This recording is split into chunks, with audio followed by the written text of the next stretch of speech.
Good afternoon, everyone. It's great to see what a wonderful turnout today, and greetings to all of you that are viewing this through the web. Happy New Year, and welcome to PD&R's quarterly housing market update. I can't believe that we're in our fourth year, and we have a terrific program in store for you. This program's theme is on Visions for Aging in Place, Challenges for the Future.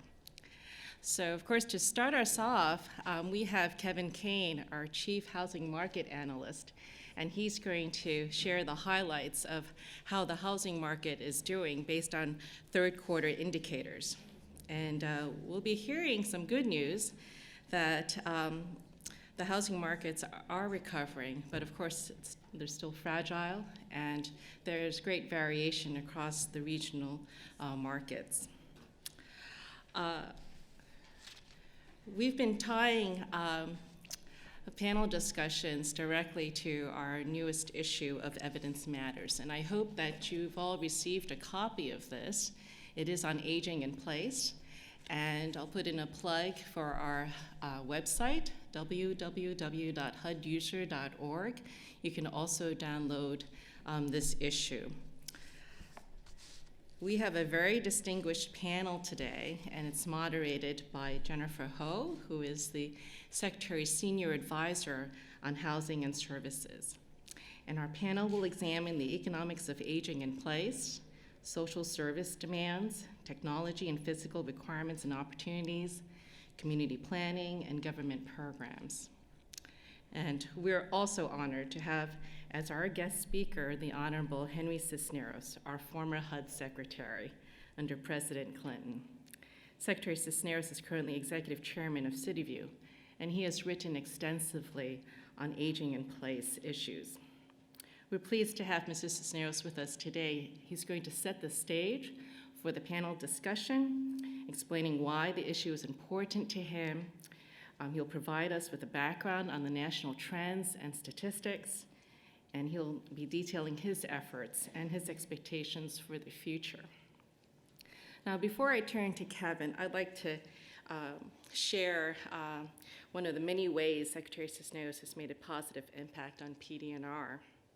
Under his watch, PD&R created the U.S. Housing Market Conditions Report, from which Kevin is going to share highlights. I'd like to share some reflections from Fred Edgars, who is our former Deputy Assistant Secretary for Economic Affairs. And he recently wrote on the history of the U.S. HMC, and I'll be quoting him. I had the privilege of being the editor of U.S. HMC from its birth in February 1994 until I retired in December 2000. Truth be told, I did not appreciate this honor at first, when in 1993, Assistant Secretary Michael Stegman told me that Secretary Henry Cisneros wanted HUD to have a quarterly publication that would demonstrate the department's knowledge and leadership in the housing market. I had two unspoken reactions. I don't have any experience in producing a periodical, and where will I find time to do this? But the role of a bureaucrat is not to reason why. Getting US HMC started was an adventure. Secretary Cisneros envisioned a report similar to the report compiled by the regional Federal Reserve banks on overall economic activity in their regions, which is combined and released as a so-called beige book by Federal Reserve Board. The first step was accompanying the Secretary on a visit to Fed Chairman Alan Greenspan to learn about the Fed's beige book. Based on that discussion, we decided to imitate the Fed by calling upon the economists in the 10 HUD regional offices to report on housing markets and to spotlight conditions in an important housing market in each of their regions.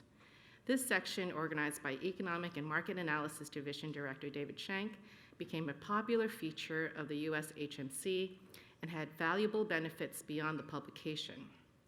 Working on US HMC strengthened the connection between the economists in HUD Central Office and those in the field. It also helped standardize techniques used in the field for housing market analysis. So, Mr. Secretary, your legacy continues to live on, and we've come full circle with your vision set over 20 years ago. And the US HMC is the go-to report for policymakers and for the public. And we've come a long way from just providing a paper copy. We recently streamlined the report, so it's much more web-friendly. And we just developed an app for it, so I hope all of you will download US HMC on your smartphones. And I just also want to shout out under Secretary Cisneros' watch, he also established in PD&R the Office of University Partnerships, and that's still with us today. So I want to thank the Secretary for his steadfast support over 20 years ago for PD&R and his continued support today. So let me turn now to Kevin Kane and invite him to the podium and to share how the state of the nation's housing markets are doing. Thank you.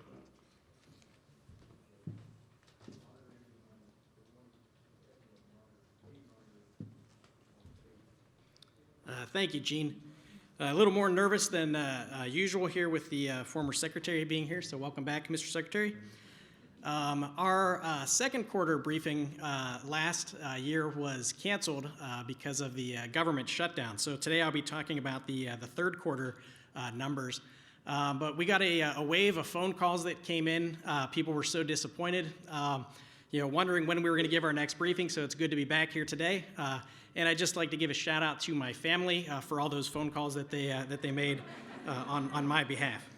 So before I begin, as always, I'd like to thank Wendy Ip and Randall Goodnight, two of our field economists who put together all the maps that you'll see in my presentation this afternoon.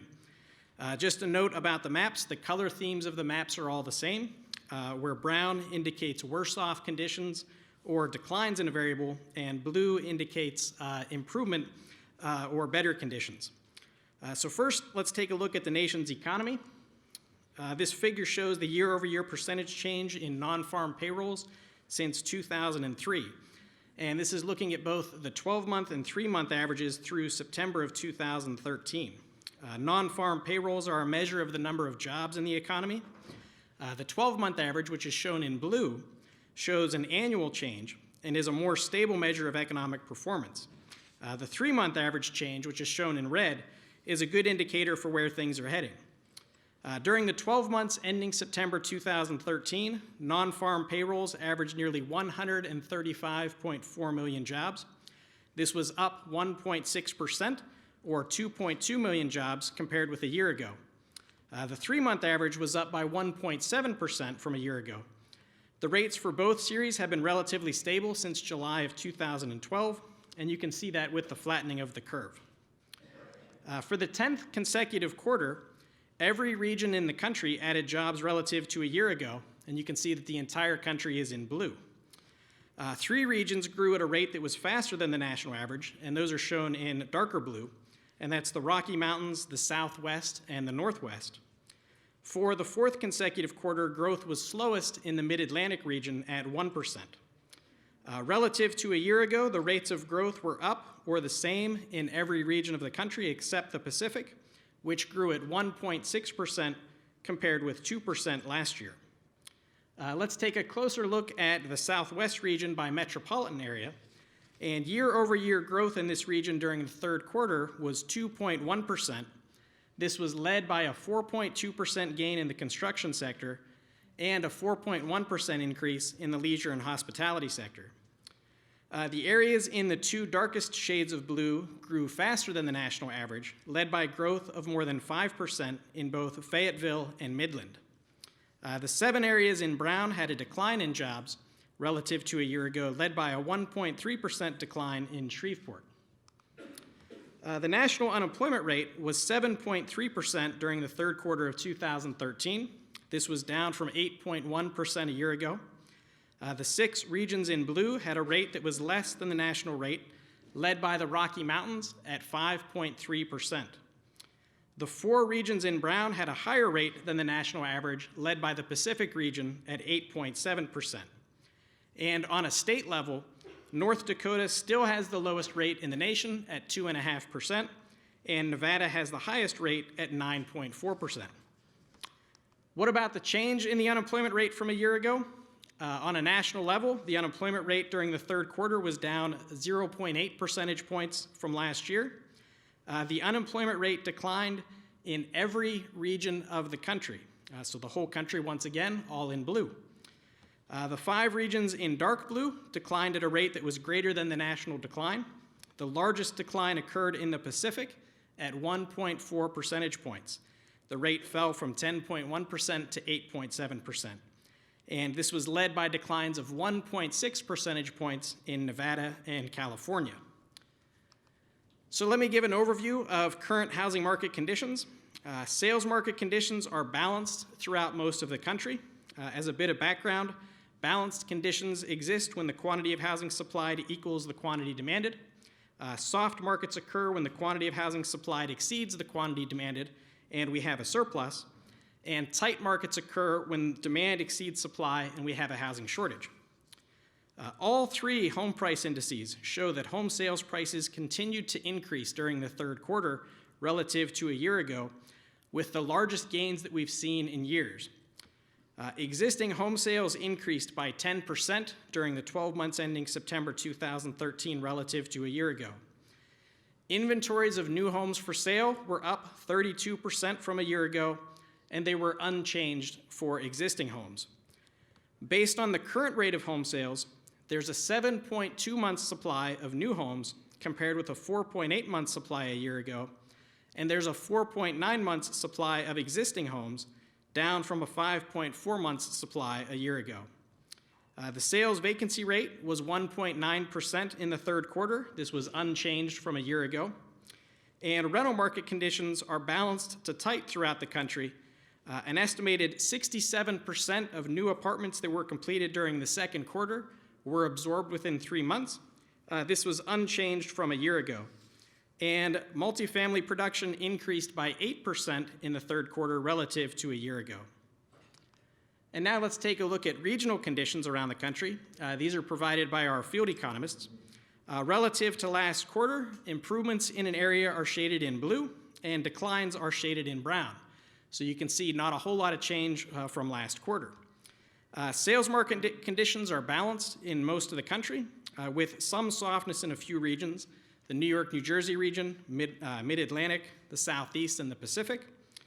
In the Northwest, conditions are beginning to move from balanced and are starting to show some tightening, with low inventories of available homes and reduced levels of home construction.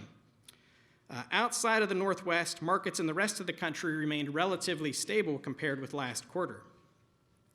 Rental market conditions are also relatively stable compared with last quarter, with a mixture of primarily balanced and tight conditions. The only exception was in the Rocky Mountain region, where previously tight conditions have improved a little and are moving towards a more balanced state. For the 6th consecutive quarter, all 3 home price indices show an increase relative to a year ago, and the rate of growth continues to go up. The Case-Shiller Home Price Index was up by 11.2%. The FHFA index was up by 8.4%, and the CoreLogic index was up by 11.6%. And just to put this into perspective, a year ago, all of these indexes were up by 5%, so we're seeing about double the rate of home price growth. This next map shows the change in the CoreLogic index by region from the third quarter of 2012 to the third quarter of 2013. This is not seasonally adjusted data, and it includes distressed sales. Nationally, the increase was 11.6%, with prices up in every single region. Again, all in blue. The West Coast, which is in dark blue, was up by more than the national average, with gains of 21% in the Pacific region and 12.2% in the Northwest. The Southeast region also had double-digit increase of 10%. For the first time since we've been doing these briefings, which goes back to 2010, prices were up in every single state.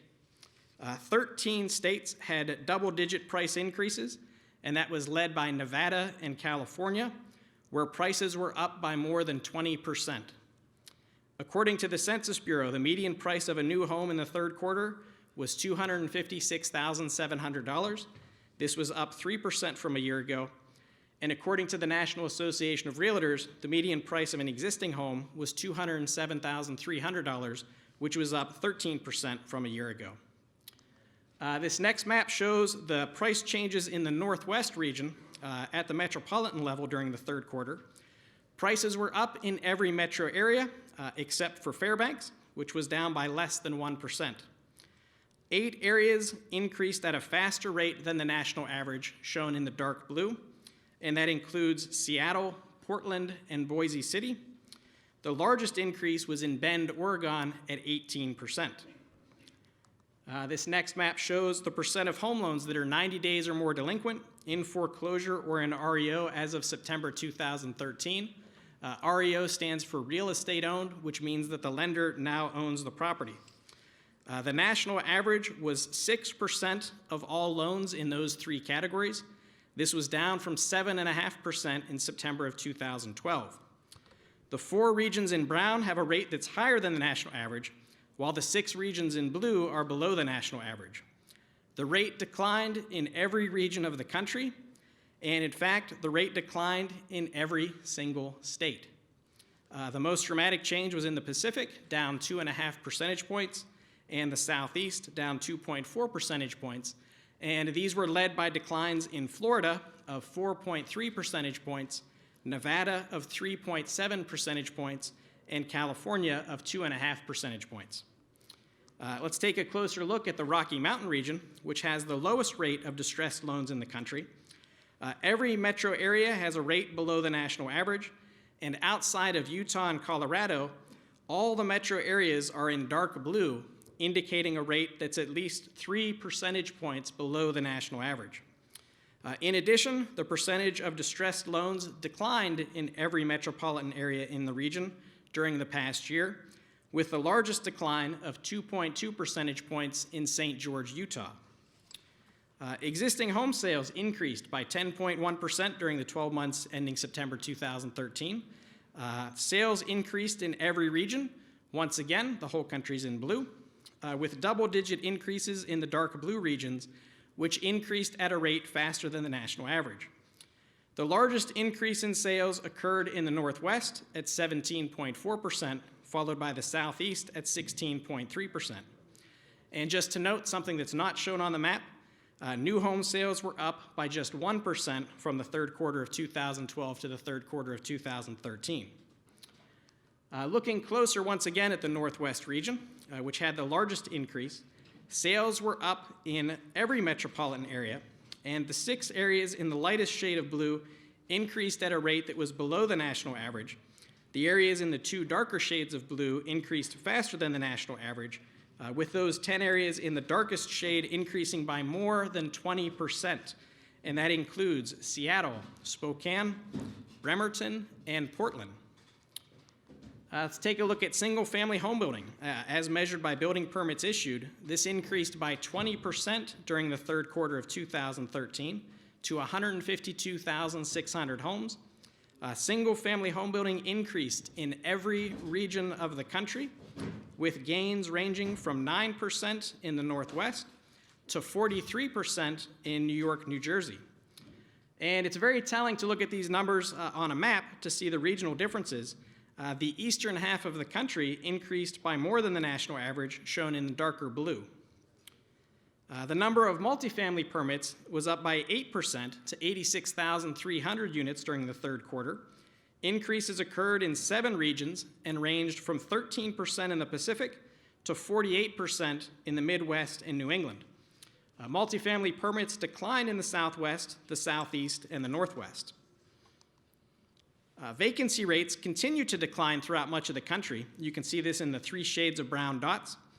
According to Reese data, which covers 275 market areas, vacancy rates were down in 208 market areas.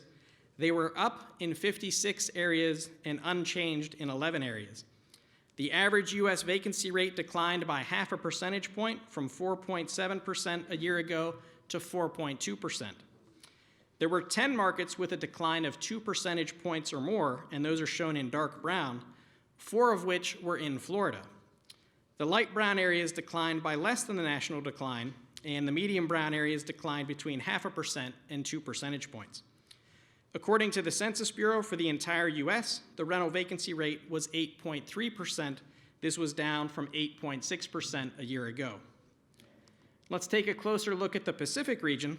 Vacancy rates were down in 29 of the 35 areas, again shown in brown, with declines of more than 1% in Reno, Las Vegas, Phoenix, and Tucson. Rates were up in the 6 areas shown in blue, although only 2 of those by more than 1%. Rents were up by 2.8% nationally, according to Reese, from the third quarter of 2012 to 2013. The average market rent for the 275 areas was $1,122. This compares with $1,091 a year ago. Rents increased in 266 of the 275 areas. They were down in only 6 areas shown in brown, and they were unchanged in 3 areas. Rents increased by more than 4% in 11 market areas, and those are shown in dark blue. Areas in light blue increased by less than the national average. And now let's take a closer look at the Southeast region. Rents were up in 61 of the 65 metropolitan areas. The 3 areas in brown had declines, and 1 area remained unchanged. 11 areas increased by more than the national average, and those are shown in the 2 darker shades of blue. This was led by Nashville at 4.7%, and 7 of those areas are in Florida, including Miami. So just as a summary, year-over-year job growth for the third quarter was 1.7%. Sales markets are balanced throughout most of the country, and prices had the most significant increase in years, and sales were up as well. Rental market conditions are balanced to tight throughout the country, with rents continuing to rise and vacancy rates continuing to decline. For additional information, please go to the U.S. Housing Market Conditions Report on our website on huduser.org. You can talk with your local regional or field economists, or you can feel free to contact me. Jean had mentioned in her discussion the new U.S. Housing Market Conditions app for mobile devices. It's part of our ongoing efforts to modernize the U.S. Housing Market Conditions Report and allow our data and analysis to be accessed more easily and by more users. The new app is geared towards national and regional housing market data users. This new app will allow users to see a current snapshot of important housing market indicators, as well as historic charts and nearly 80 housing market indicators. You can go to the U.S. Housing Market Conditions website for instructions on how to download this app. So now it is my pleasure to pass things over to Jennifer Ho, who is the Senior Advisor on Housing and Services to the Secretary, who's going to moderate our panel this afternoon. Thank you so much. Thank you. Thanks, Kevin. That's great news. Clearly a sign that the housing market is improving, and thanks for walking us through that report. We're here today to think about the challenges and the opportunities associated with aging in place. I do a lot of work in the area of homelessness, and it's something that we know that we want no one to experience. We want never to have happen in America. This is great for me to be involved in a conversation on aging in place, which is something that I think we all want. We want for our parents, and we want for ourselves. And so this is an opportunity to think about, what does it really mean to age in place? And what is it that needs to happen in this country as we move from the way things are built and organized today to the way that things need to be built and organized in the future as we anticipate our own needs as we move through life. What I'm going to do is to introduce the members of the panel all together, and then they'll speak together, and then we'll have an opportunity for a panel discussion, and then we'll open it up for participation both by the audience and also from folks that are viewing us online. So I want to start by going in reverse order and start with James Taves. So James is a great partner to us at HUD over at the U.S. Department of Health and Human Services inside of the Administration for Community Living, where he's a senior policy analyst. Most of James's career was spent in the state of Oregon, where they really did some amazing work transforming both their disability and their aging systems.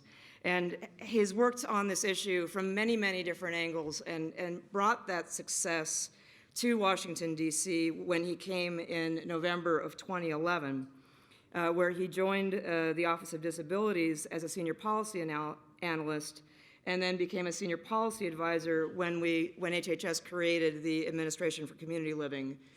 So, James, glad to have you here, but also glad to have you as a partner in this work. We also have some guests from the field. Judy Willett is a seasoned professional with 30 years of management, marketing, and administrative experience in elder services and in related fields. She was the president of Springhouse Retirement Community, director of Newton Cooperative Living, director of marketing for Hearthstone Alzheimer's Care, and has run many nonprofit organizations and conferences that have offered elders creative housing options.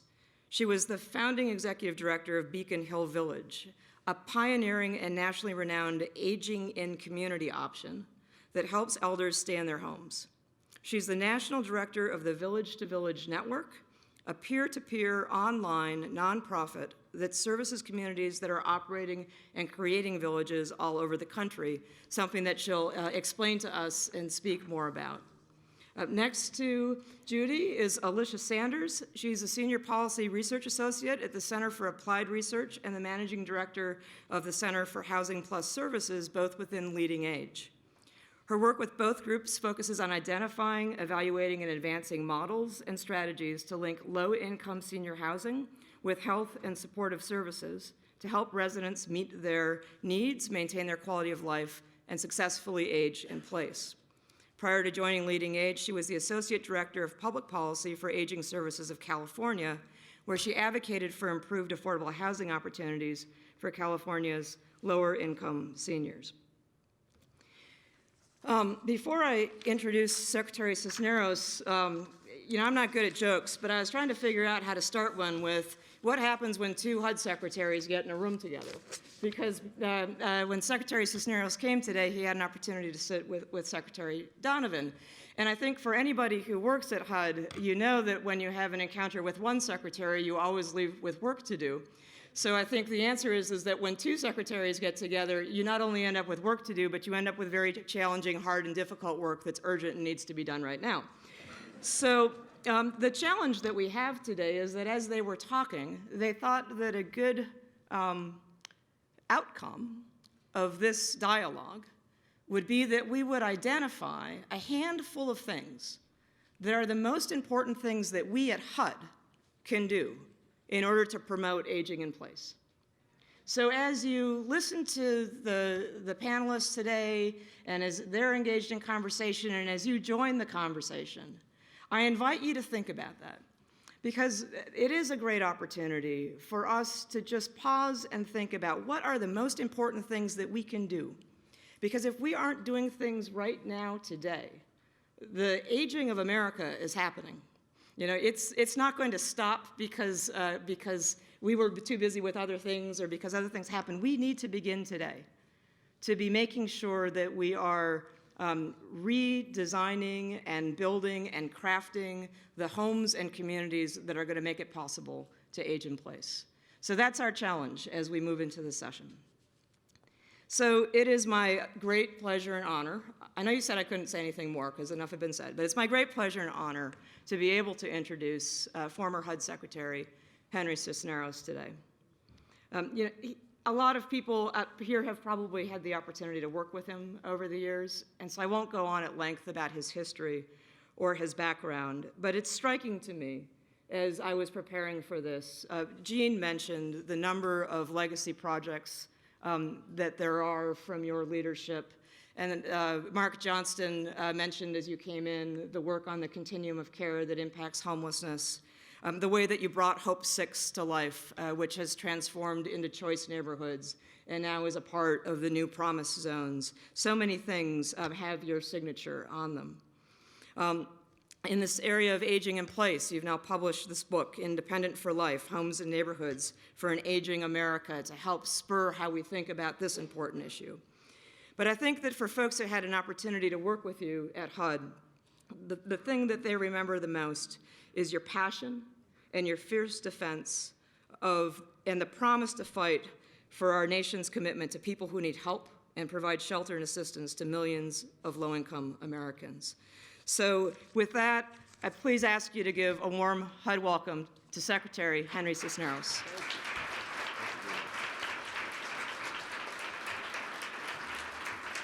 Thank you. Thank you very much. Jennifer, thank you so much for your kind words. Thank you also for moderating the session today. I can assure you we're going to have a very lively discussion as we get through our presentations and actually engage in a discussion amongst each other and with you because of the way that Jennifer is going to manage today's dialogue. So thank you, Jennifer, for all that you do for our department and therefore for our country. And it's a special treat to join James and Judith and Alicia, each of whom brings extensive experience in this field. And again, I can assure you you're going to learn some things today about this emerging field of not just housing for aging Americans, but particularly for those who want to live in their own homes, in their own communities for the long run. It's a truly pressing national issue and opportunity to try to reduce some of the costs of health care, to try to create quality lives for people, to try to ensure the sustaining of vibrant communities, because as people age, they can stay in the places that they most want to be.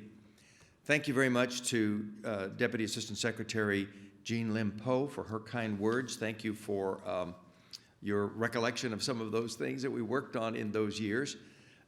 And it's a treat to be back in the building. This is only my third time back since I left here in 1997, and it was reflected in my greeting at the building this morning.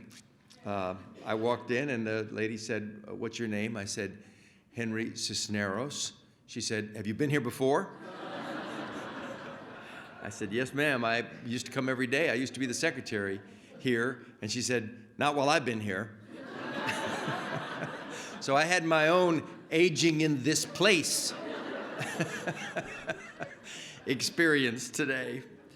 But thank you, Madam Secretary, for your important stewardship of the data and research responsibilities at PD&R. And Kevin, I don't know whether you've thought about a career in broadcasting, but that was wonderful delivery.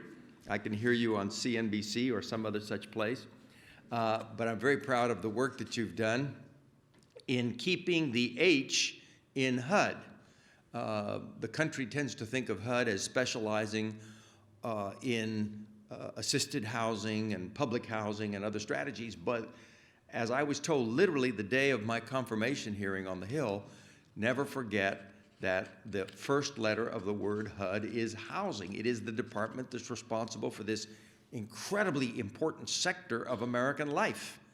And over the years, working in homelessness and a lot of other dimensions of housing, it's been driven to me, home to me over and over, working in disaster settings where people are forced out of their housing in an instance, just what an essential piece of life, home, house, apartment, place to live, decent shelter is.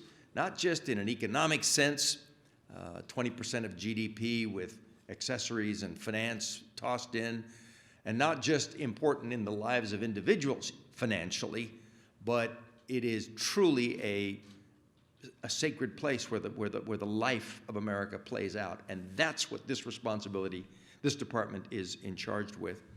I think Kevin captured the idea of a rebound in the housing markets, as Jennifer said.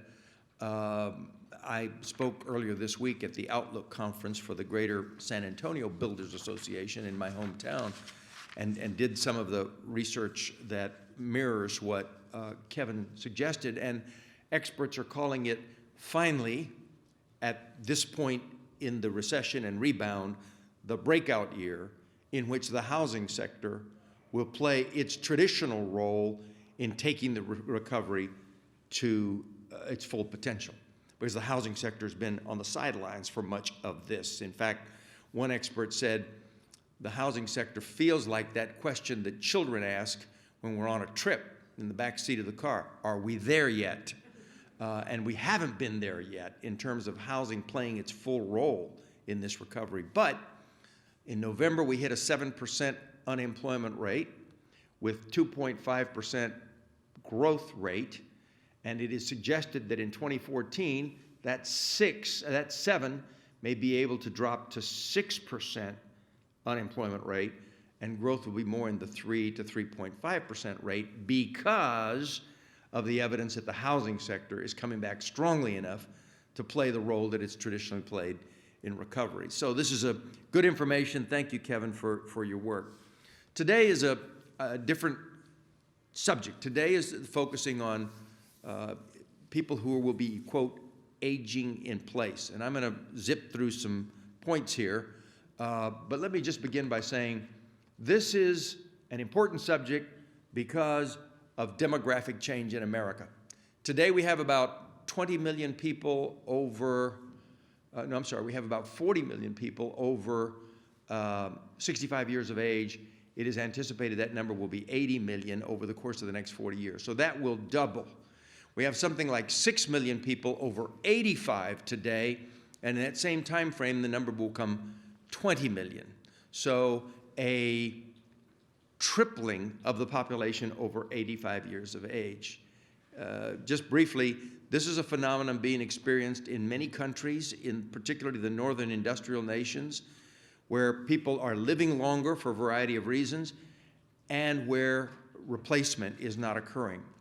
In the United States, we'll not be following the trajectory of Japan or France or Portugal or Spain or other countries that will actually be declining in population as they are aging.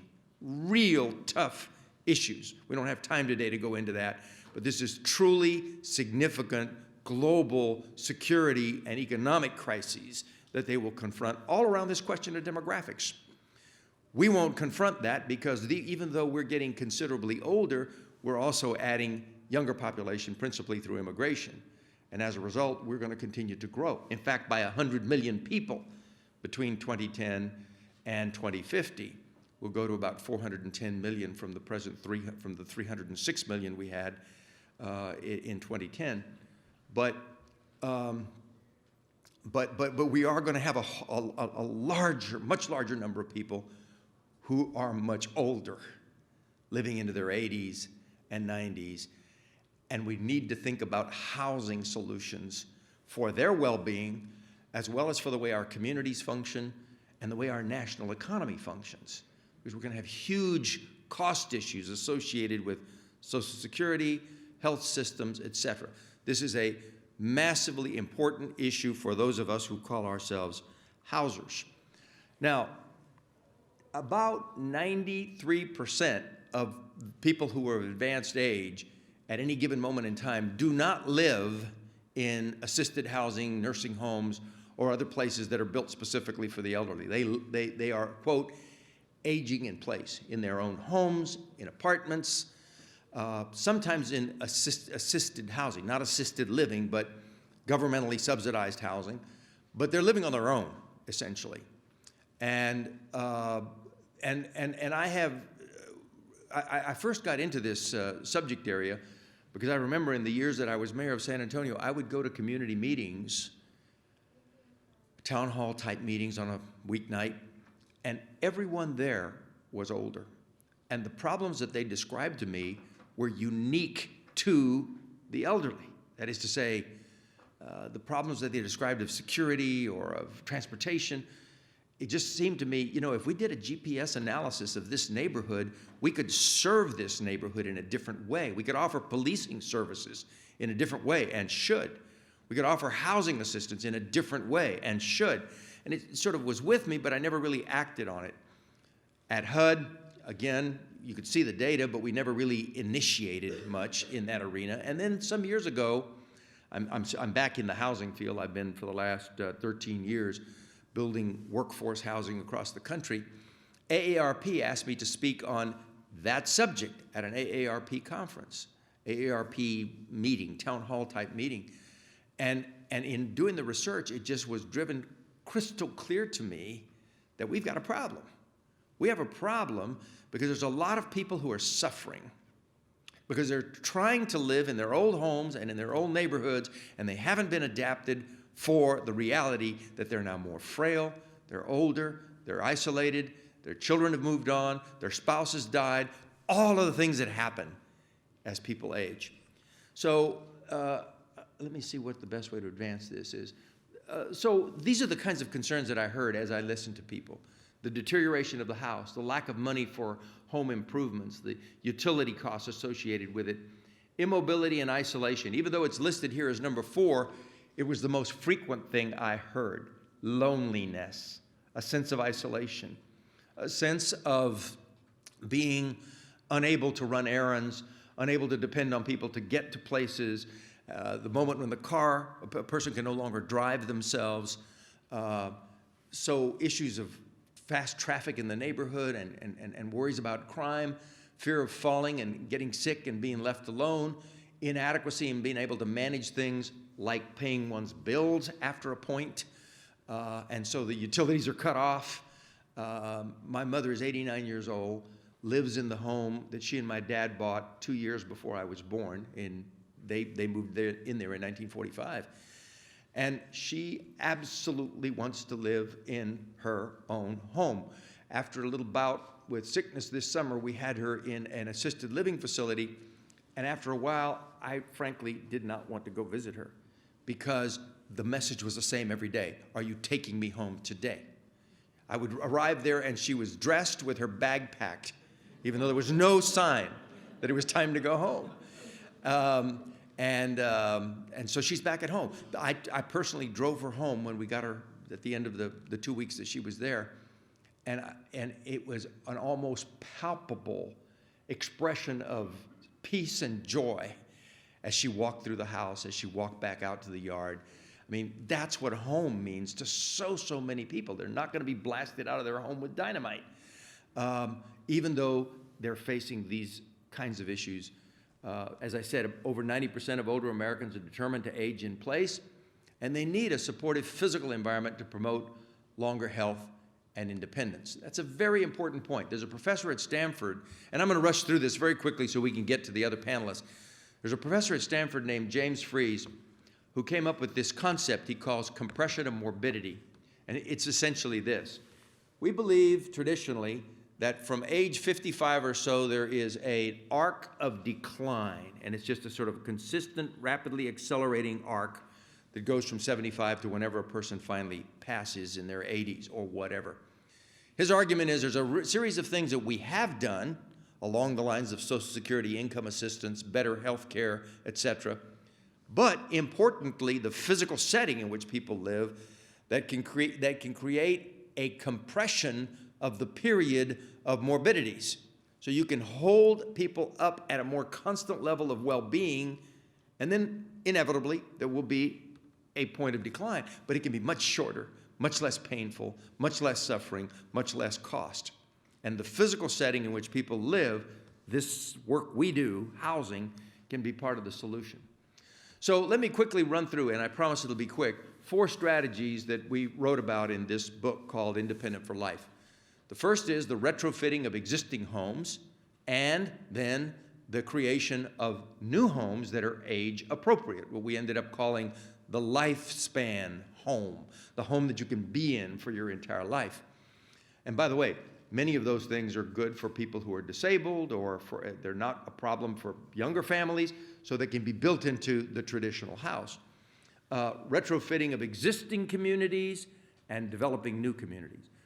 Very quickly, first of all, with respect to retrofitting of existing homes, there are things we know should be done, like lowering bathroom fixtures, lowering some kitchen fixtures, being careful about accessories in the kitchen. For example, stoves that are properly identified so that people know how they function. We put tape over the instructions in my mom's oven and stove so that she wouldn't leave the gas on, for example, and knew which switch was which in a modern stove that we had replaced. Grab bars, good lighting for getting up at night, zero-step entry where possible, wider doorways, hallways, a lot of things that can be done. Let me just say, because we're being brief in this part of the discussion, that I have made the argument in this book and in other places that just like we did weatherization as a country when we had a national energy crisis and said we can retrofit homes and serve a national purpose. With some minor modifications to the concept of weatherization, we can retrofit homes to create lifespan settings for older people, and should be thinking on a national scale about exactly how we're going to do these things. Ramps, stairs, lights, grab bars, etc. A second set of strategies would involve building new homes, and there I think HUD can be helpful by working with the building community to think about what is the appropriate, age-appropriate home, the age-appropriate home. Smaller scale, smaller square footage. Many times after a spouse has passed, people need quite a bit less space. They don't need the big house that they had before. In walkable settings, near transit, as you see from this house, zero-step entry, but built with aging in mind. And again, the whole business, HUD in its past, has focused on prototypes for particular purposes. This is a time to experiment with prototypes of housing that are going to serve the country for the long haul. Retrofitting existing communities, there's the concept of what I experienced when I was mayor and described a moment ago as going to places where everyone seemed older, that are now called NORCs, naturally occurring retirement communities. It just means a part of a city where everybody has naturally become older, and by the way, with it, frequently, the housing stock, because people don't have money to fix it, the dynamics of the community, schools close, churches close, et cetera. So there are serious issues in cities related to the aging demographic. Luckily, there are solutions like the Village Network. You're going to hear from Judith in a little while. Judy, I'm not angry with you. She said she's only called Judith when somebody is angry at her. Judy's going to talk to us about the Village Network now operating in over 120 American communities where people share services and create a virtual network of connections for transportation, for getting to the doctor's office, for going to the pharmacy, for dropping in on someone to help them with cooking or taking the appropriate medicines, or other things that we can do to help each other and create a sense of community that hasn't existed in these neighborhoods in a long time. And then the final point is the development of entirely new communities. I just read yesterday of a new development in Phoenix where the builder is experimenting with building homes for perfectly healthy but older persons within the context of a larger development. So they're not isolated and out somewhere in a Sun City model, right? They're in the context of a larger development with schools and so forth, but the homes in this particular part of the development are specifically built at the scale, at the price, with the accessorizing that makes them age appropriate. So the issues are things like expanding accessibility standards, building the necessary supply. These are what they call granny flats, a home for elderly relative on the backside of someone's home. A movement across the country that educates the public about demographic realities, because a lot of the answers are going to be local, place-based strategies. And finally, that focuses on the societal equivalent of that compression of morbidity idea. If we can extend the period in which people are independent and on their own for a longer period of time, there is a dividend to the society, because it is the end-of-life costs that are the most expensive by far. And if indeed we can not just establish the idea, but act upon the idea that by creating physical settings where people not only can be independent and have peace of mind and physical well-being, but it actually does translate into value for the society, then there is a dividend that the society reaps from this work together. This is hugely important. Mark my words, this is one of those issues that we're going to be living with for a very long time as a society. It has a lot to do with how vibrant our communities can be. Indeed, even issues of how we function together as a society, the nature of the societal compact, if you will, between younger generations and older Americans. Thank you very much. I look forward to hearing from the panelists.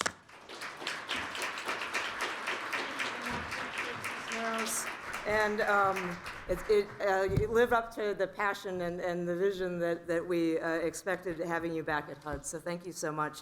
And Alicia Sanders now will take the stage. Great, thank you. So who doesn't want to follow Henry Cisneros? Huh? Right, great, thanks. Thanks, guys, for the lineup. So I'm going to talk to you today about the strategy of linking affordable senior housing settings with health and supportive services to help people age in place. You ready? Right. So we know there are about 2 million people, 2 million seniors, that live in all types of subsidized housing across the country, and that's only limited by the availability. All of you that are houses out there probably know that there's great demand for these units.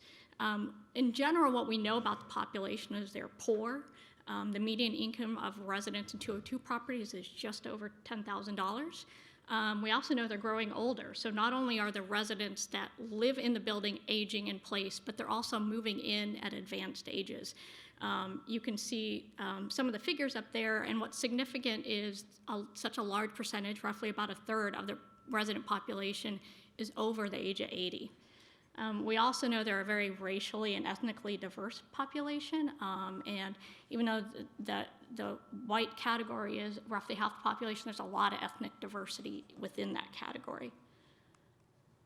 So what research shows us about that chronic conditions and functional limitations are more prevalent among people at advanced ages, with lower incomes, and of minority status, which is that population I just described to you, right? So we don't have a lot of data about the health and functional status of residents in these properties yet. But from some national studies, we do know that residents of assisted housing properties have about twice the prevalence of disability as their homeowner counterparts. About a third have difficulty with their routine activities of life. About 12% have cognitive impairments. I suspect that's probably a little bit higher. This is just to give you a quick profile of some work that we did in some properties in San Francisco, some assessments we did of the resident population in 4 subsidized senior housing properties. And I'm just going to concentrate there on those figures on the right that show that almost 3/4 of the building reported their health was fair to poor. Over half suffer from 3 or more chronic conditions, and over half have at least a limitation with at least one activity of daily living. And those are activities like bathing, dressing, showering, and are often those are the kind of activities that lead people into higher levels of care. Over a third had reported a fall in the last year. Almost a third had visited the ER, and about a fifth had had a hospital stay in the past year. So you can see that there's a high utilization of healthcare services. We also know through a couple recent studies, of some properties there is a high level of mental health related needs. A couple recent studies found that around a quarter of residents suffer from issues of depression and anxiety, and then several are in need of mental health care for an entire range of issues, from depression on up to a more severe mental illness. So I mentioned that we don't have a lot of information about these residents yet, but we are currently in partnership with the Lewin Group working on a project for HUD and HHS to design demonstration models for these strategies of linking housing with services. And there's several tasks that we've been asked to do as part of that contract, but I'm just going to highlight the bottom one for you right now, which is a data linkage exploration, where we are combining the data for residents of HUD-assisted properties in about 12 geographic areas with those residents' Medicare and Medicaid data. So that's going to allow us to know what these residents' health characteristics are and what their health utilization and health costs are. We have a very preliminary analysis of that data right now, and it's showing that HUD, not surprisingly, the HUD-assisted residents have more chronic conditions, have a higher level of health service utilization, and therefore have higher healthcare costs than a control population. The data is also showing us that about 2/3 of the residents in these properties are dual eligibles, meaning they're eligible for both Medicare and Medicaid.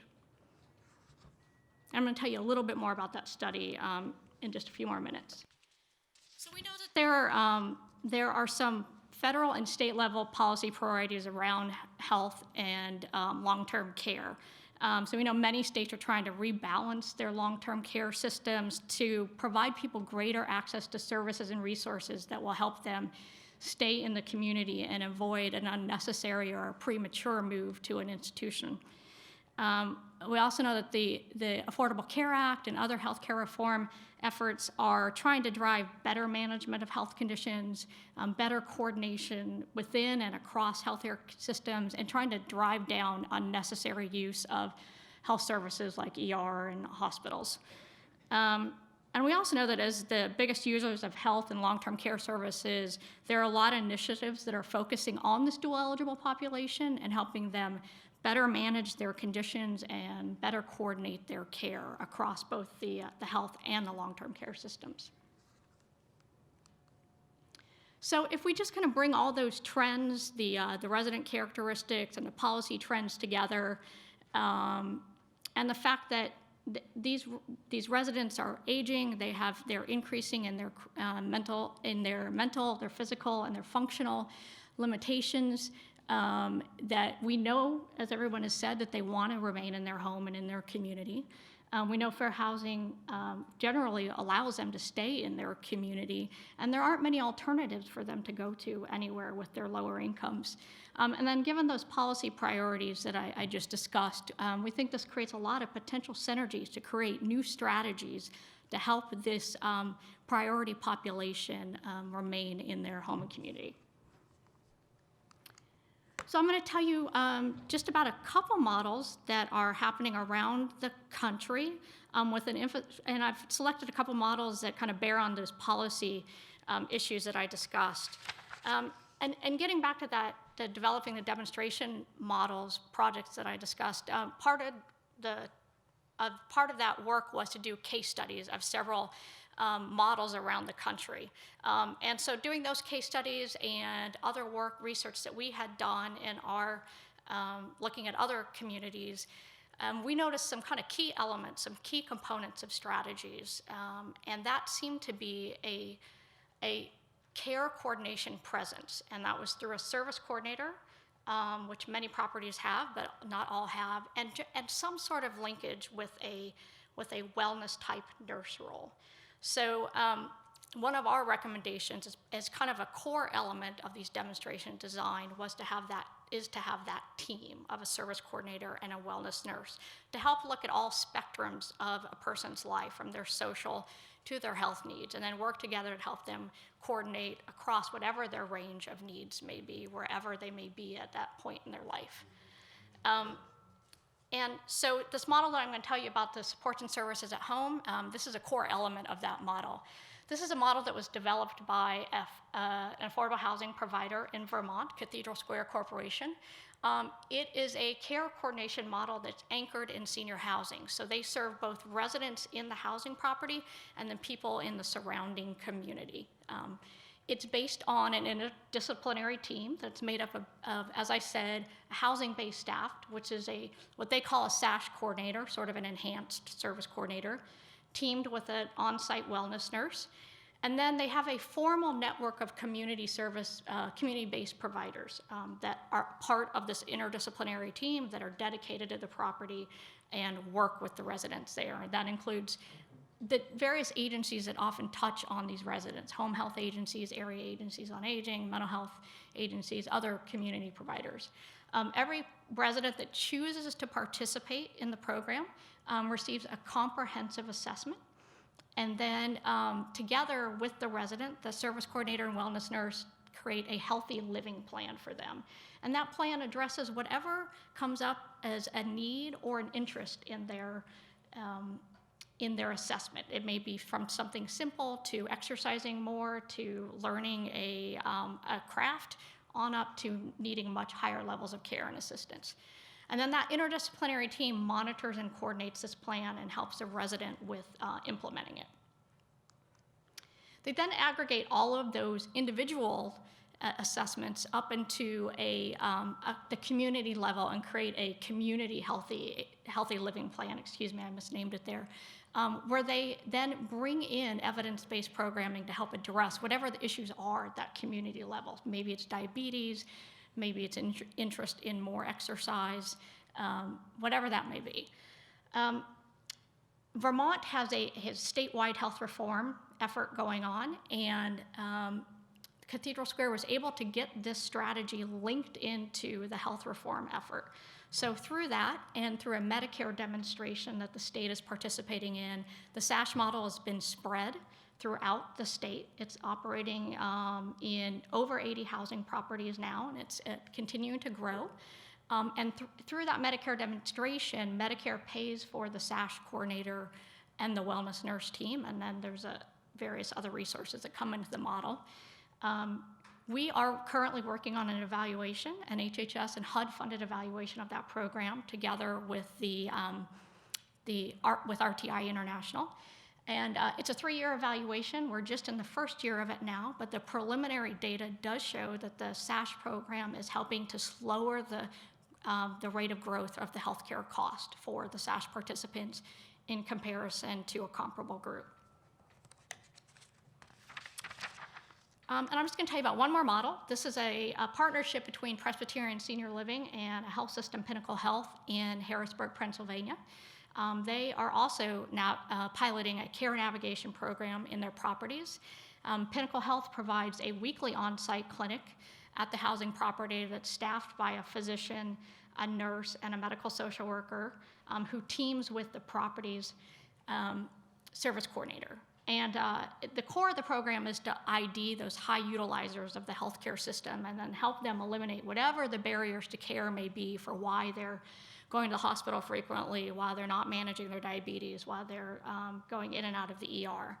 And they also, in addition to taking on helping solve whatever those range of barriers to care are, could be transportation, could be nutrition, they also coordinate with their primary care physician to help with them managing their health conditions. And then they do a range of other periphery things, medication reconciliations, home safety checks, and so on.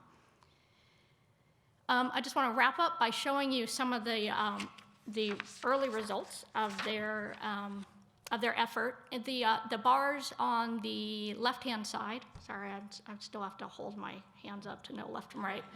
On the left-hand side represent the number of ER visits and inpatient hospital stays for residents in the 6 months before they started the pilot. And then the next 2 bars are at the 6-month point and the 1-year point after they started the pilot. There's about 140 residents that live in this property. So you can see that over the course of the first year, they had almost a 50% drop in ER visits and a 70% drop in hospital visits. So I just wanted to highlight those two as showing how this strategy of linking these affordable senior housing properties with various health and supportive services can not only help the residents age in place where they want to be, but help us meet some of our national policy goals as well. So, all right. Thank you. Judy, while you move up there, I just want to say thank you, Alicia. I didn't want to brag on the awesome collaboration that's happening between HUD and HHS, but you did it for us, so I really appreciate that. The ability to bring our data together and the ability to partner together with groups like yours so we really can learn about what's going on in the health of HUD residents and what's going on with the cost when we do these types of interventions. So thanks so much for that. And we'll turn it over to you, Judy. Okay. Hello, everyone. We'll be talking just for a short time right now about the Village Movement and Village to Village Network. And some of you might have heard about it, and it might be relevant to the work you do. It also might be relevant to where you live or where your parents live. So hopefully it will be complementary of what we're talking about in the research and interesting. I'll start first with a little story. One cold February evening in Boston, we can all relate to that currently, Nancy and Lori Coolidge came home to find water falling through their ceiling and down their walls. Lori went and got a rope and an axe. These are people in their 70s at that point. Went upstairs to the second floor of their home and asked Nancy to hold on to the rope as Lori tied it around his waist and climbed out the second floor window. As he's standing out there with the axe, chopping the ice off to break up the ice dam, Nancy's holding out for dear life, and she's saying to herself, there must be a better way. And in that began the Village movement, because what she did was she called her friend Susan McWhinney Morse. They called other friends who had an entrepreneurial spirit and also had a passion to stay in their home the rest of their lives. They all lived in Beacon Hill in the Back Bay area of Boston. And they researched the country to see if there was anything what they were thinking of providing. And they decided that they had to provide it themselves at that point. Very independent, staunch Bostonians, we'll leave it at that. And they created Beacon Hill Village and the idea and the model behind the villages. Started raising funds, etc. That was in 2002. In looking at that, they also looked at developing the model, which is really a paradigm shift in aging in community, which is what the Village movement calls it more. Nonprofit membership organizations created by and actually run by older people themselves, 50 and over. It varies per village. One-stop shopping, it's everything and anything that you want and need. So it's not just if you've fallen, but it's really taking my social worker hat off and looking at it much more, what do we want in our lives? Providing meaning, along with connections, friendships, and members, independent people driving their own lives.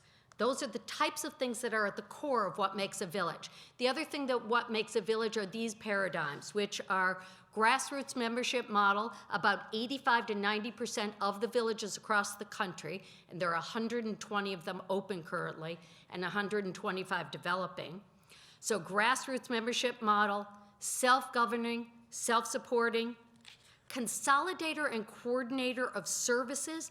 The village does not mean to duplicate anything that already exists, so it works with strategic partners, housing agencies, and many of the already existing agencies in government to create a coordinated system and focuses on the whole person, on the whole member. The one that I skipped was volunteerism, because it probably should be the first. In looking at that, volunteers for running the village, for providing services, for all that the village is really at the main core.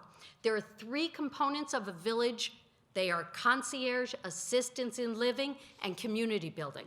Concierge truly is offering information referral to everything and anything people want and need. And again, villages vary in doing this because they all come from older people in their community. Each village is incredibly unique, although the national peer-to-peer organization, Village to Village Network, we're trying to look at the streams so that it is more easily replicable across the country. But back to the concierge. Transportation, personal trainers, caterers, dog walkers, plant waterers, plumbers, electricians, all those kinds of things. Assistance in living, if you break a leg skiing, you're in your 70s, 80s and you're skiing, you break a leg, or if you have a chronic illness or if you get older and there are things that you need assistance with, villages get discounted, vetted providers. Home care providers, geriatric care managers, meals delivered, and again, transportation. A lot of the services are done on, like Capitol Hill Village, here in the Capitol Hill area, is called Volunteer First. And they actually provide 85% of their member requests are provided through volunteers. Many of those are members of the village, but also our community people of all ages. The third component is community building. And community building is what you might think of. It's programs, it's seminars, it's trips. But they are initiated by the members themselves through program committees, but also through just members calling and saying, hey, let's start affinity groups, a singles club, political action club, bridge clubs. Again, they're very diverse across the country. One thing that is also very interesting is most villages have museum trips and music and anything that members might want and anything you would think that you would want to enhance your lives and meet friends.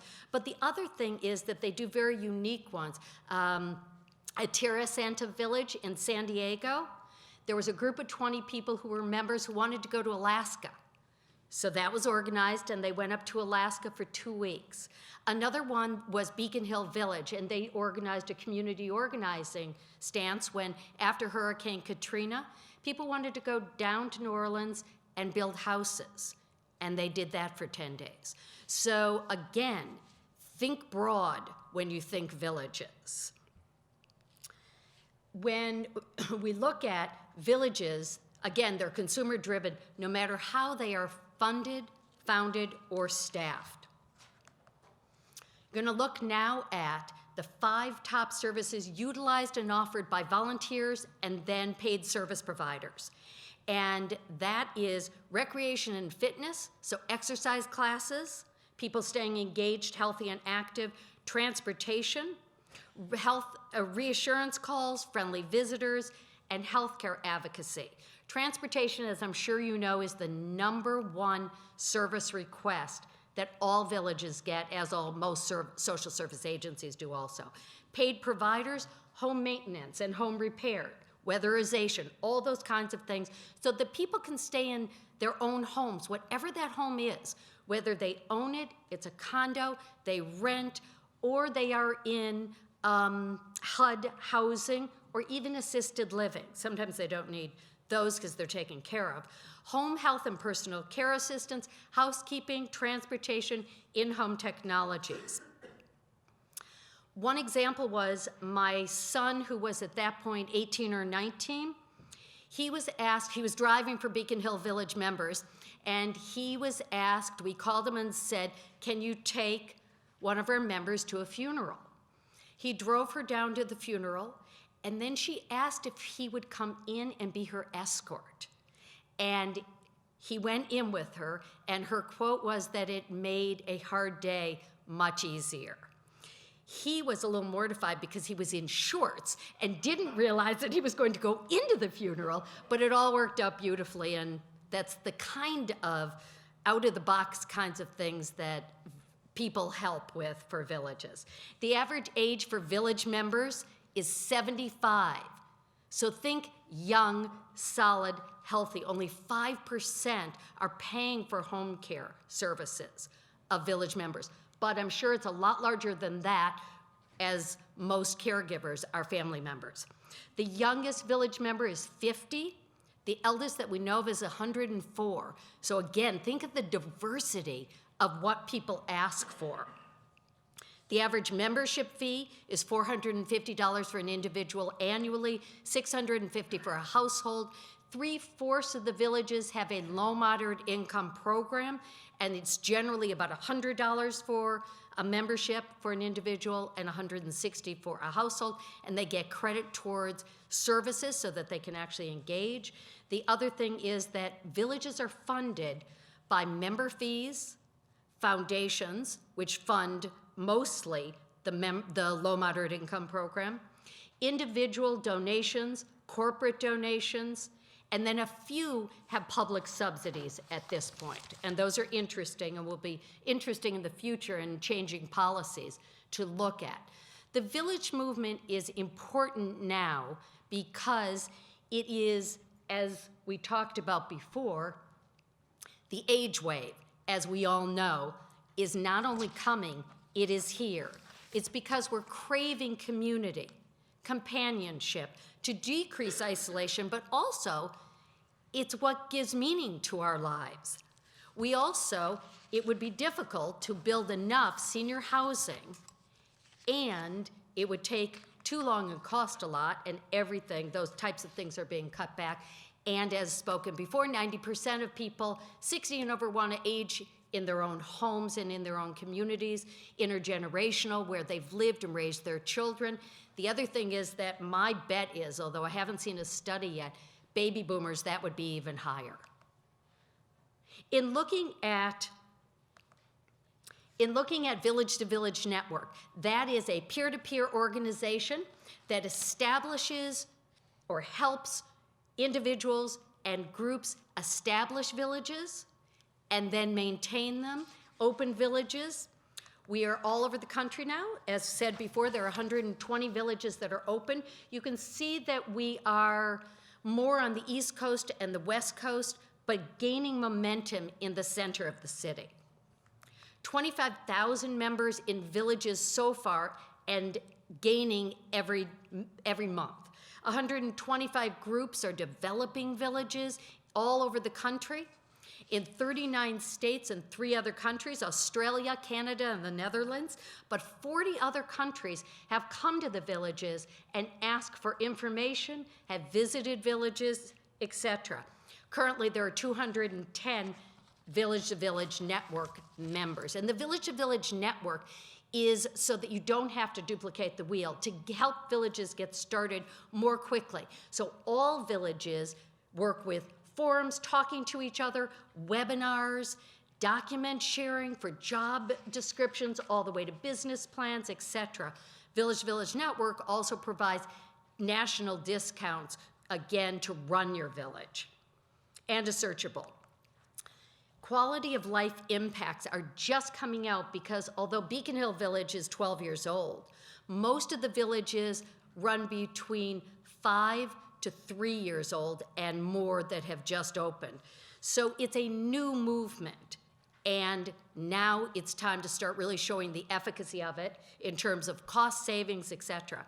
Stats from the University of Berkeley research funded by the Archstone Foundation in California with 9 villages with the help of Village to Village Network, you start to see the trends for the quality of life that villages are offering and providing.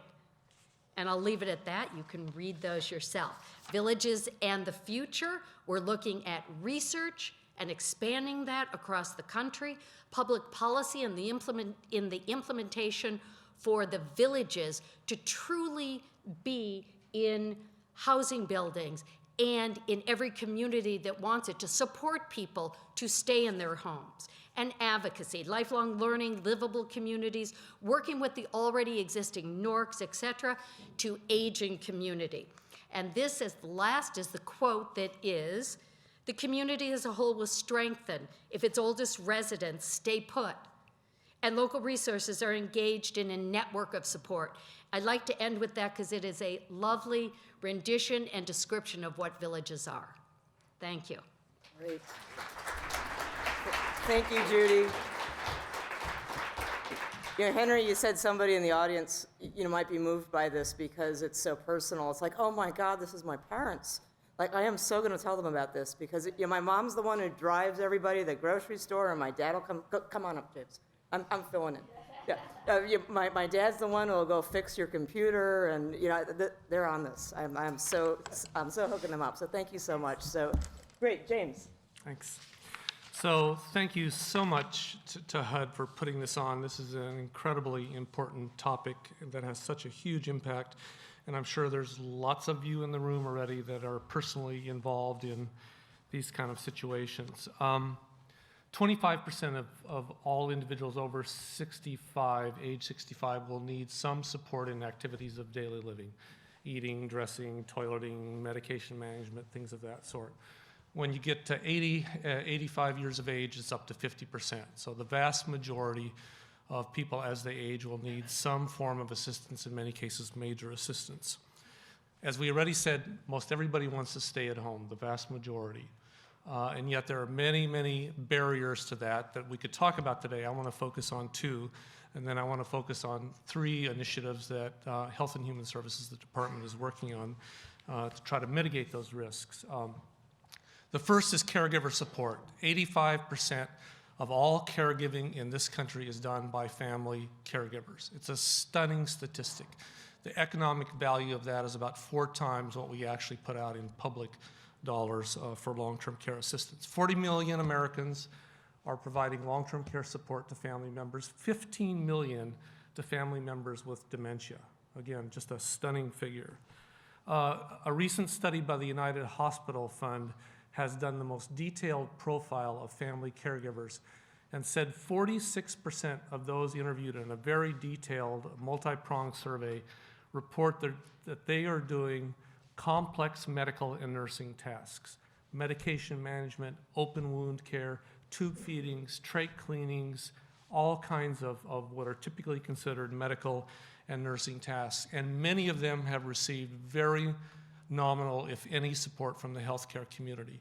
And they describe, and I've actually talked to hundreds of families who describe the nightmare of the hospital discharge process, where often after an initial catastrophic event, they're going home with their parent or their family member, and they're given 5 minutes of rushed instruction on how to do this, how to do that. They're given bags of equipment, medications, and sent out the door. It is almost scandalous in many cases how this happens. And so caregiver burnout, when those kind of circumstances apply, is very, very significant. Some of the emerging research about caregivers says that the most important variable about caregiver burnout is not the complexity of care that's required, but it's the emotional, financial, social supports that are available to the caregivers themselves. We have programs all over the country that provide different elements of caregiver support, but no comprehensive strategy on how we're going to support caregivers now and in the future. The second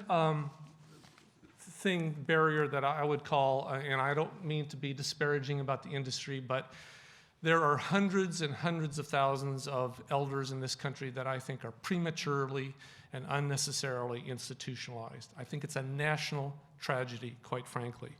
When you look at the performance across the states, for states who spend public dollars on community services, it ranges from the high of 70% in one state to a low of 10% in another state, with all the other states scattered in between. So people living in nursing home in one state can cross the border, and they could live at home with paid public support. So it varies so dramatically. The nursing home utilization ranges per 100,000 of population to 80 per 100,000 in one state to 880 in another state, with ranges all in between. So the disparity in performance is absolutely huge. But the big issue in premature, unnecessary institutionalization is what happens to someone after that catastrophic health event. People that go into a hospital who often come out and they're on Medicare, they come out of the hospital with a Medicare 20-day post-acute benefit, which is a rehab stay in a nursing home that Medicare pays for, because Medicare doesn't pay for long-term care, as many people falsely assume. So they'll pay for that 20-day post-acute benefit. Of those 20-day post-acute stays, 25% end up staying for lengthy periods of time. And if they stay for up to 6 months, almost inevitably, they then have spent all their personal resources. They've spent down to Medicaid. They've impoverished themselves. And at that point, it's very, very difficult for them to return home. And one would think, well, those are the sicker people. That's the cohort of people that have really extensive needs, are really sick. It's not true. Many of them have minimal care needs after that post-acute benefit, but all kind of circumstances intervene. The family, it lives many, many states away, or the caregiver, after another catastrophic health event, can't step up to the increased level of care. There's many, many factors that intervene there. So a couple of the solutions that we're working on at HHS. One are aging and disability resource centers. We've piloted grants in all 50 states, but they were all over the map.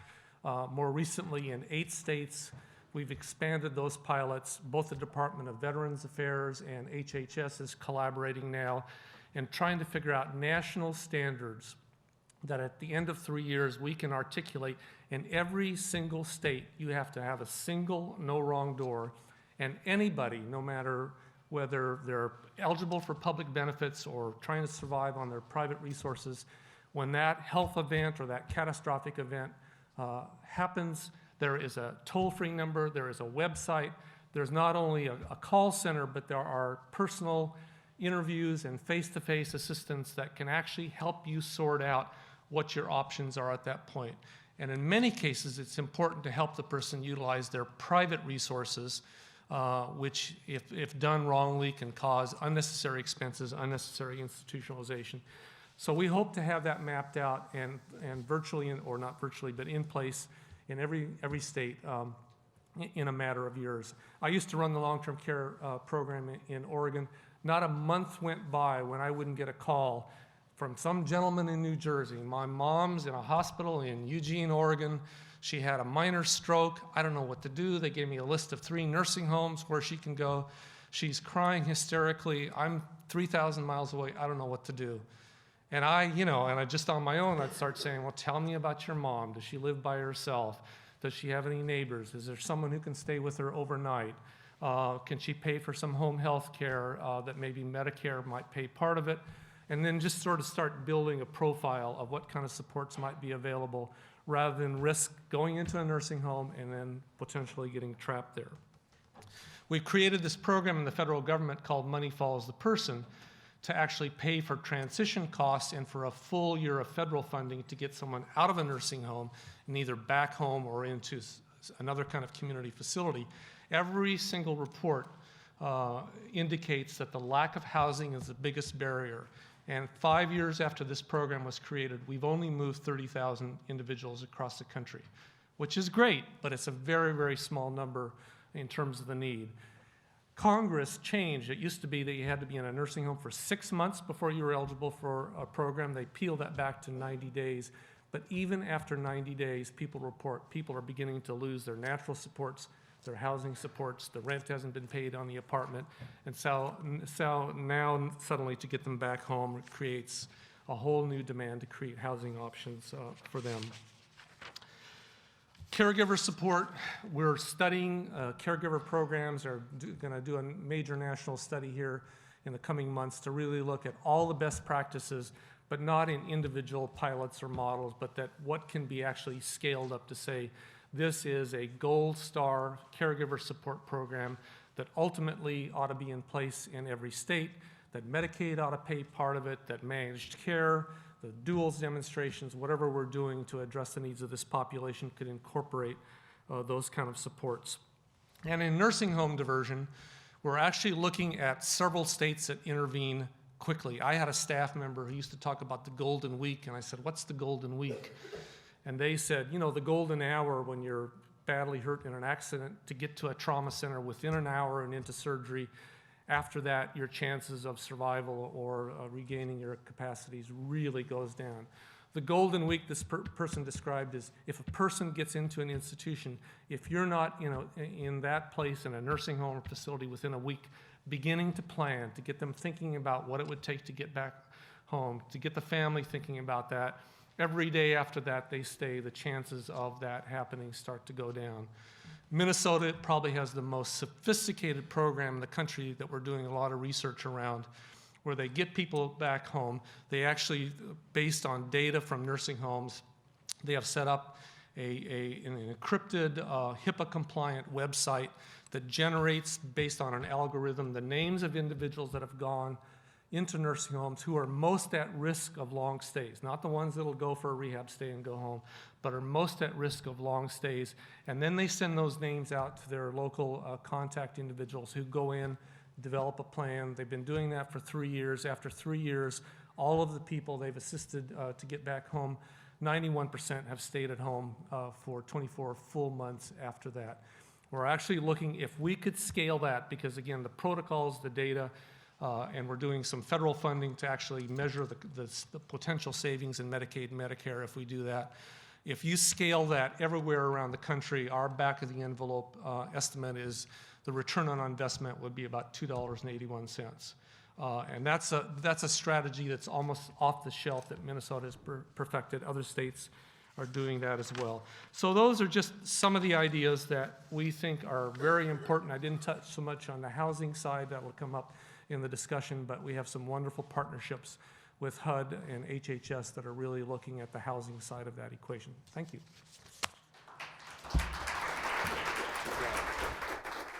Great.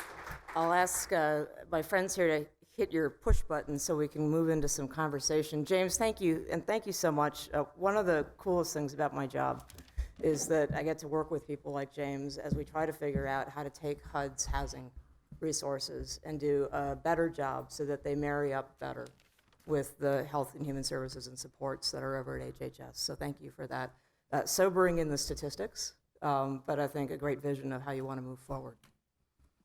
So you all have been listening to one another as you give your presentations. What strikes you most?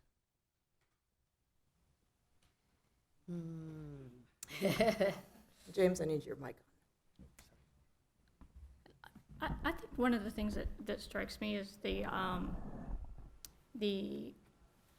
way all of our different initiatives can coincide with each other. You know, I think that people try to think about there's one solution to this aging in place problem, and there's not. There's multiple solutions. There's multiple ways and places that people can live and get services, but I think there's a lot of ways that they can collaborate. So we talked earlier about before we started here about some affordable housing properties that are involved in the village movements that are actually serving as, an example is one in the Presbyterian Villages of Michigan is doing initially in the Detroit area, where the affordable housing communities are serving as the hub of the village network. So they're able to leverage the resources of the housing property, the service coordinator, the space, their service networks already to get services out to the community, but also to integrate the housing properties into the community as well. I think a lot of communities tend to not think about their affordable housing properties. They kind of isolate them and see them as kind of standalone buildings instead of thinking about them as part of the community network and the resources they could bring to the community. I also think that one thing that struck me is thinking about aging in general as an opportunity, not a problem. And keeping all of us, keeping ourselves and our surroundings, all the other people, at that, what'd you call it, Henry? The morbidity.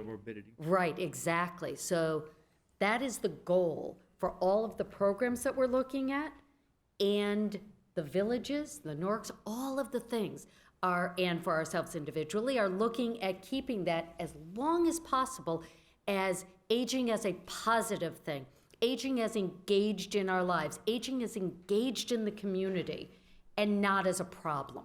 Judy, do you think that the physical built environment, living at home, is an element? I mean, we accept that. I accept that. But if you tested it, a person of your experience and what you is that real? Is that actually an element, or do people really want to be at home, or just what do you think? You all chime in also. I think that people have a very strong affinity to their community, and that's why we call it aging in community, not necessarily aging in place, but they're the same things. But your home means so much to you at so many different levels, but so does your community. You can actually change your physical home, but people basically want to stay in their community. They want to stay engaged, they want to stay involved with other people, and that translates into well-being, longevity, health.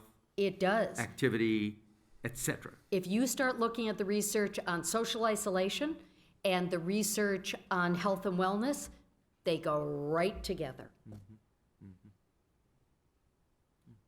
Absolutely. What struck you, James? Well, so many things. I mean, this was a very rich set of ideas, but it's connecting them, and so much of what I did was in the public sector around the Medicaid program, and You know, we had a great Medicaid program, but it was only very late in my career I started, and actually I was at a meeting of state Medicaid directors, and one got up and said, if you're a smart Medicaid director, you will spend most of your time thinking about people not yet on Medicaid. And that's where some of these other strategies become so important in terms of villages and NORCs and concentrated public strategies to support people, both on the housing side and their support needs and the risk of isolation. And we have to form, I mean, so many wonderful things are happening, but in many cases, it's not a national strategy, or it's not a comprehensive strategy state by state. And if we could take these best practices and really inculcate every state to say, lay out this range of options that is not just in your publicly paid programs where people end up spending down. I think that's very important, and that really strikes me. Tell you what struck me, I think, is although I've been preaching the physical side, the housing side for years, and I do believe that it matters, that people can be in a place that's age appropriate and so forth, it's very clear from this conversation that, and from things I've seen with my own eyes, that without a commensurate human services set of contacts, the physical and built environment is not the complete answer. When you peel the layers off the onion and try to get the truth about people aging in community, you find many who are lonely. A spouse has passed, they're sad about that. Their children live in other places because modern American society sends families all over the country. They're no longer in the same neighborhood as we used to be. They don't eat because it's hard to prepare meals for one person. That's what they say. They don't want to prepare a meal for a single person. So when they don't eat, then malnutrition sets in. And you combine that with the natural frailties that come with diabetes, et cetera, and all of a sudden people are really sick because they haven't eaten correctly. We have problems of dementia, Alzheimer's, other mentally related things that happen as people age. So it is a witch's brew of problems that almost no rational explanation or answer addresses. Clearly the physical environment is not the whole thing. But let's stay for a moment with, I mean, I love that human services piece, and I think that this is the thing we have to bring together. But let's take the charge that you and Secretary Donovan gave us, which is here we are at HUD. What is it that HUD needs to be doing now? What are the 5 things that we could bring back to Secretary Donovan at the end of this and say, if HUD did these 5 things, we could really make a difference with the challenges and the opportunities y'all laid out? Well, keeping up with the theme that I just articulated, finding a way to take the village network or analogies to it, because I think it's going to have many forms and there'll be other structures and so forth over time, but this is a brilliant and wonderful start. And match them up with some of the physical environment, that would be really, really important. It would make a real difference in people's lives. That's one. What about the rest of you?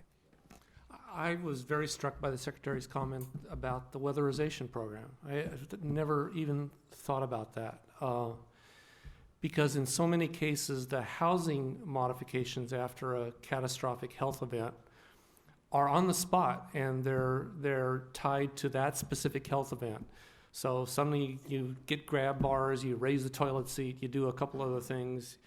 Nobody has really looked at your house or helped you think through the profile of that long-term care event and how that will change over the years and what modifications might need to take place. I've been in houses with, the grab bars and the raised toilet seats for someone who's had multiple falls, and there's still throw rugs all over the house. So the most elementary things that I think from a housing perspective, if we had trained people, and some people I'm sure do this very well, but systematically we had a way of doing that, that would be, I think, extraordinary.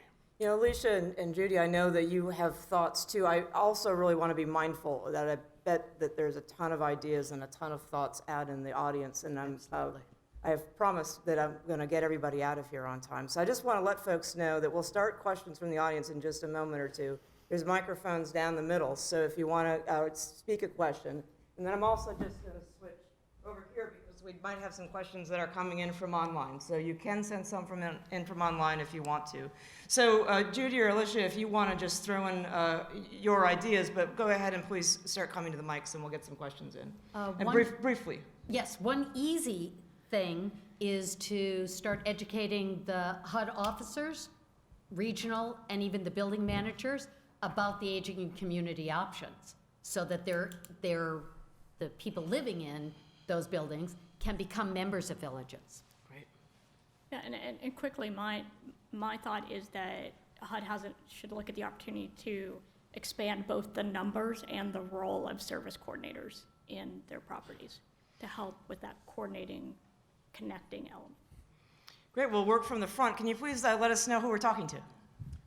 I'm Art Gazzetti. I'm with the American Public Transportation Association. A lot of great ideas here, a lot of actually, I think, consensus on ideas whose time is here. My point is, about 10 years ago, there was a White House Conference on Aging to take the issues all the way to that level. And I think it happens about every 10 years, and the 10 years is up. So is it time, would it be a good idea to spark another one? Or is there maybe ideas kicking around already for such a thing? Or what do we do to make that happen? Let's do all this as lightning, because we got a lot of people who want to talk. I would just say, putting a White House conference is a massive endeavor. It takes years. It's negotiated. It's expensive. But maybe focusing a little bit more precisely on the housing issues for aging is something that could be done much more targeted, and we haven't done that as a country. That would be my thought. I'm going to jump to the second microphone. Ma'am, will you identify yourself? Yes, I'm Jean Moreau from Annapolis, and I've been working in the senior housing and care field since 1983. So I really appreciate all that all of you have already done. But one thing that I would really encourage HUD and HHS to do is to work with a lot of the research that's been done and being done on aging. There is so much wonderful information out there about how people can age well, or as Mr. Cisneros said, what I call living long and dying short, which maybe is a different way of saying the same thing that you said. But there's wonderful, wonderful research out there, information out there about aging, and let's start looking at aging from a proactive stance also. You all are doing wonderful, wonderful things from a reactive stance to deal with chronic conditions after they happen, but there's only about 30% of how we age is due to our genes. 70% is our lifestyle. Anybody want to comment on that, or should we just move to the next? Just a quick point, which is a PD&R assignment could be to look at what they're doing in other parts of the world as well, because other parts of the world are ahead of us with respect to the age curve. I think Japan is 7 or 8 years older than we are in average, or rather in longevity. And they've got all kinds of things going. Japan, Scandinavia, these are countries that are older, and their social systems are geared, and they have capital to spend, so they are on kiosks and all kinds of things that they're doing that we ought to learn from. So an international cut at this to find best practices and circulate them is a worthwhile endeavor.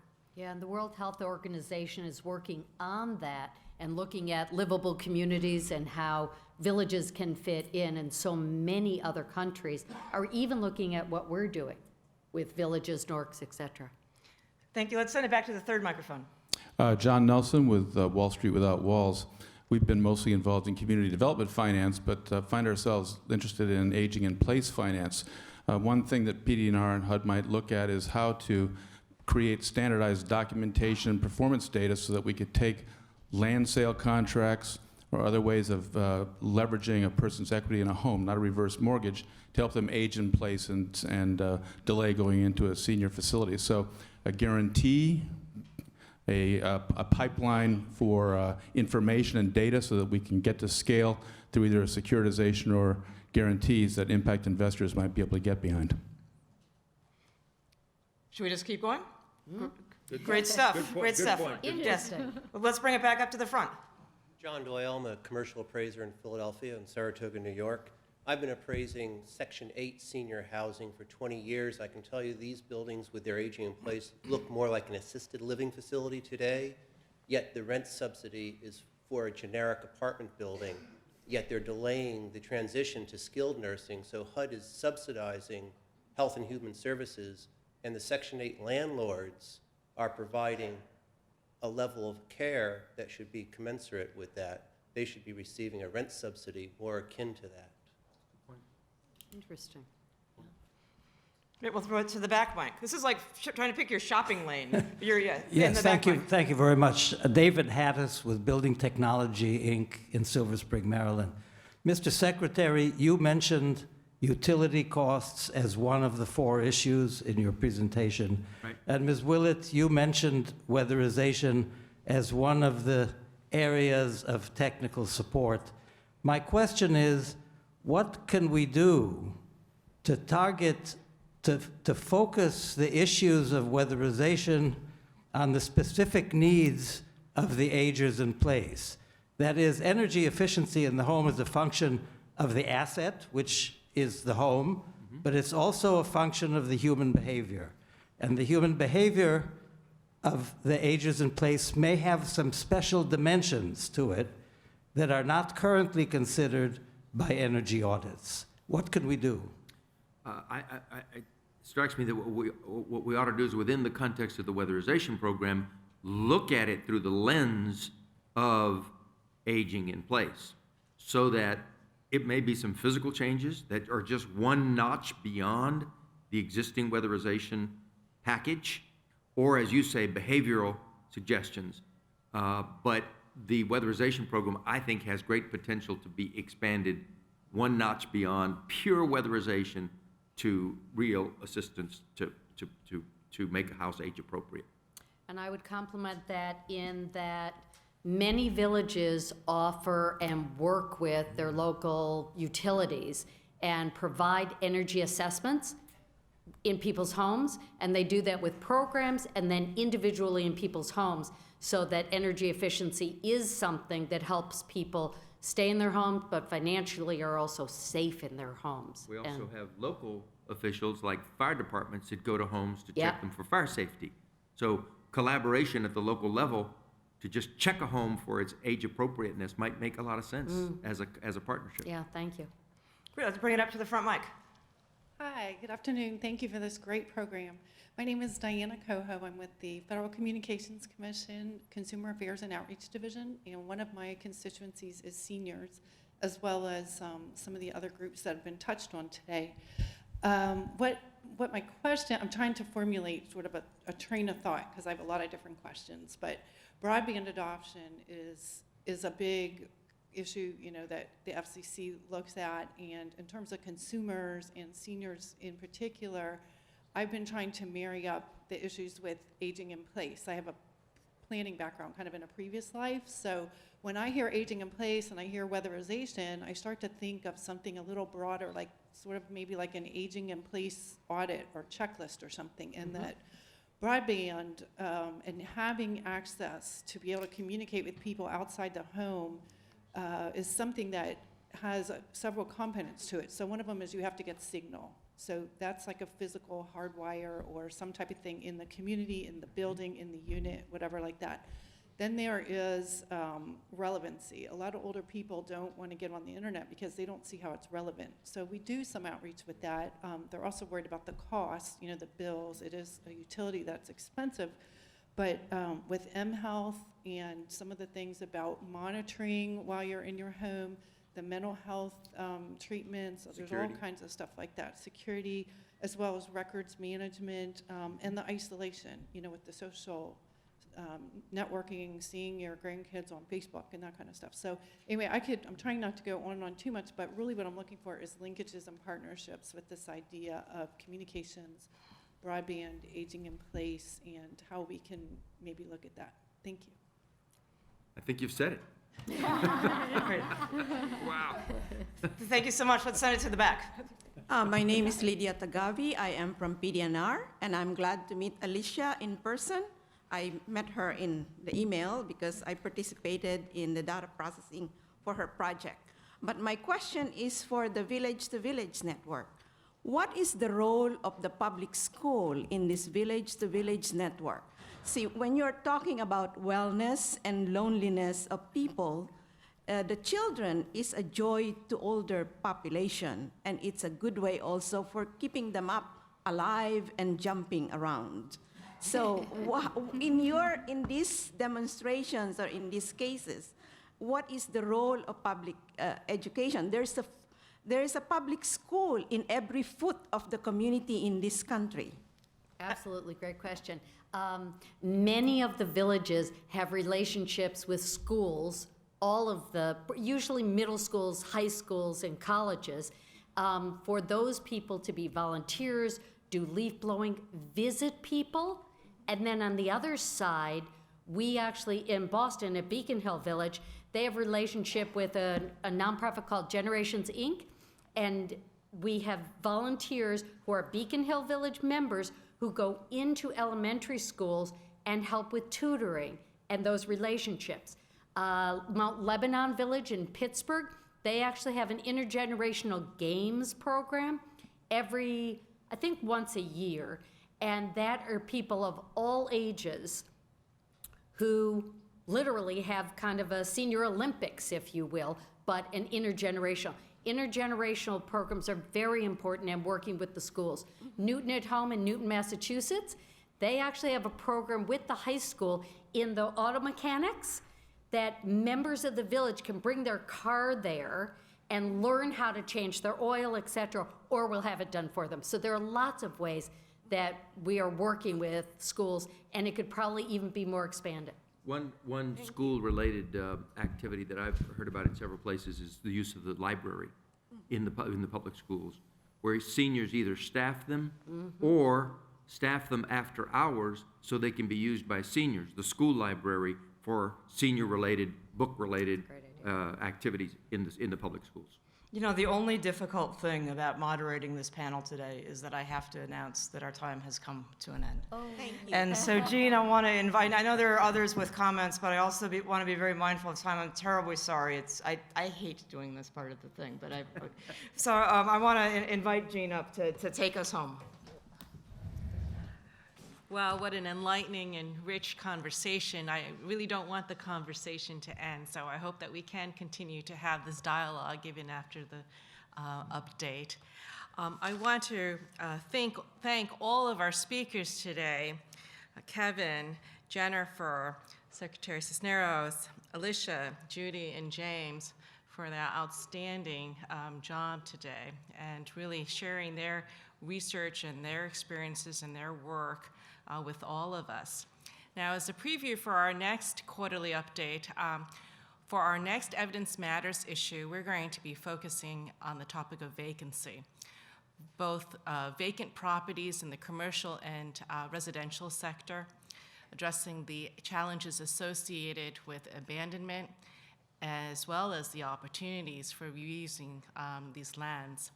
So I hope that you can join us again in April, and thank you very much for your attendance and participation today. See you soon.